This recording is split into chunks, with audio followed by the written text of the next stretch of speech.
Everybody, JC here with another TNI toy review, and today we're going to take a look at the new DC Collectibles Arkham Origins Firefly figure, which is part of their second series of figures based on the Arkham Origins video game. Now this is the third figure in the series that we've looked at. We previously looked at the Deathstroke figure and the Killer Croc figure, and so today we're going to take a look at Firefly. And like with Deathstroke and most of the figures in the wave, this figure comes in blister packaging, pretty straightforward. You've got the Batman logo up at the top. You can clearly see the figure on a light blue background displayed in the blister, and then at the bottom you've got the Arkham Origins and the name of the figure, and then an indication that this is Series 2. And then on the back you just have a brief bio about the video game, and then the other figures in this series. Okay, so let's get the figure open and take a look at what's inside. Before we get into the Firefly review, I just wanted to make a quick correction on my Killer Croc review. I had said in that review that my figure didn't do the splits, and that was a mistake. I had tried to get the figure to do the splits, and it really didn't move much, and I didn't want to force it and risk breaking it. But thanks to a heads up from Petey, I basically was able to get the figure to do the splits. So in fact it does have the joints there to allow you to do the splits, which is good. So I just wanted to note that, since I had mentioned in that previous video that the figure was not able to do the splits. And on that same note, I've also had a few of you mention that you were able to get your ab crunch joint on your Deathstroke figure to actually move. I had said in that review that it looked like it had an ab crunch joint, but that I was not able to get mine to move in any way, so I wasn't sure if it was actually a working joint or not. I still have not been able to get mine. I've tried and tried, but it just won't move. Some of you suggested like using hot water or something to get it to loosen up. So there is apparently a joint, an ab crunch joint there, but you may find that's very tight. So just be careful if you try and get it to move, not to break your figure. And speaking of breaking, bringing us to our Firefly review, just something I want to point out here. Basically, I ended up snapping the leg off on my Firefly as I was trying to get the leg to move. Again, the joints are very tight on this figure, but basically the joints that DC Collectibles is using on these figures seem to be a very kind of somewhat brittle plastic. So if you put too much pressure when you're moving them, especially when they're really tight, you have this tendency where they can just snap off. So just something I want to caution you of when you're trying to move these joints around.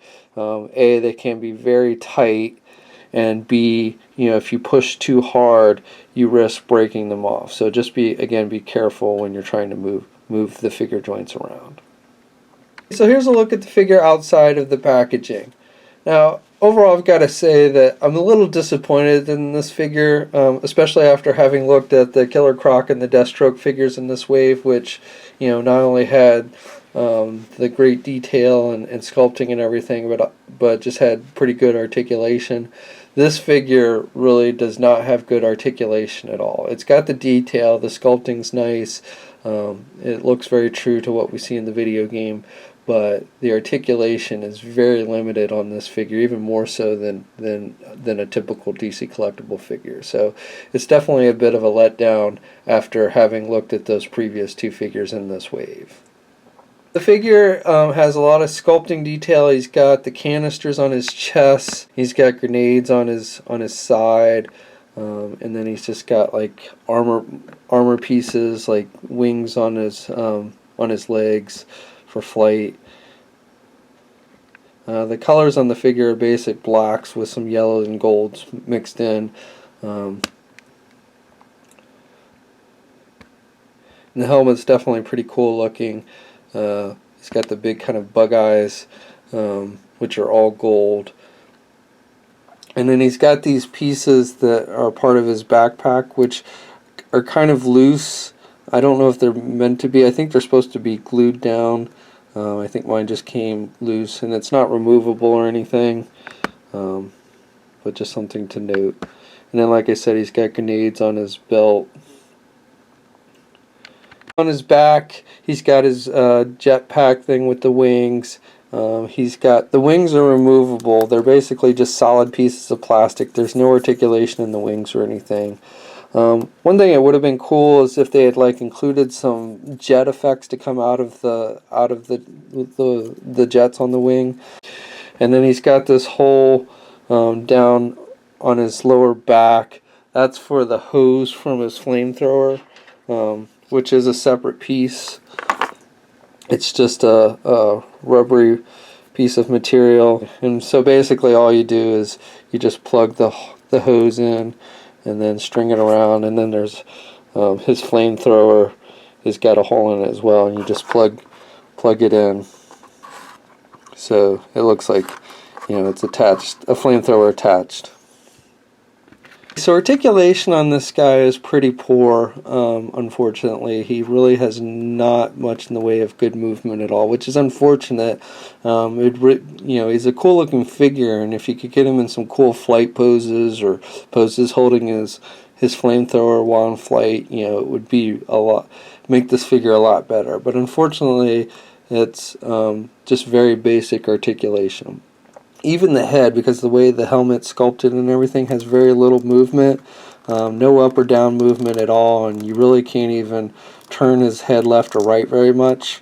So you can't get him to look to the side or anything like that. So again, you can't really get him in very good flame-throwing holding positions or anything. He's got the standard ball hinge joints, so he can get his arms out pretty good. And he's got good rotation. He's got single hinged swivel elbows, so he can bend his elbow about that much, and then he's got the swivel at the elbow. No bicep swivel or anything, and then he's just got swivel wrists, no hinges at the wrists. For the midsection, there's no articulation at all. There's no swivel, there's no ab crunch, there's no nothing. It's just a solid piece. So for the legs, he can do the splits about that much. He can get his leg back about that much, and then he can move his leg forward about that much. He's got a single jointed knee, so that's about as much as he can bend his knee, and then he has no ankle articulation at all, no up or down movement or pivot at all, which again is disappointing since we saw that on the previous two figures we've looked at from this wave. So that does it for my review. Overall, I can't say I'm terribly happy with this figure. It's a cool looking figure, and you know, like with all DC Collectibles, it's got a lot of nice details. But unfortunately, you just can't do much with this figure. You can really only kind of get him in one or two poses, because you can't turn his head. You can't even get him in good like flame throwing shooting poses or anything. So it's really unfortunate that we didn't see the same kind of articulation on this figure that we saw with the Killer Croc and the Deathstroke figure. If we had, then I think this would have definitely been one of the best figures in the wave, but that lack of articulation really hurts this one. Also would have been cool if maybe we had some flame effects, either for his jetpacks or even to go on the end of his flamethrower, since you know that's his stick is setting things on fire. So that's my review. As I've mentioned before, these figures are hitting specialty shops, comic and specialty shops now. They're running around, at least at my shop, they cost about $24. So if you want to pick this one up, start checking your stores now. And until next time, I'll check it out.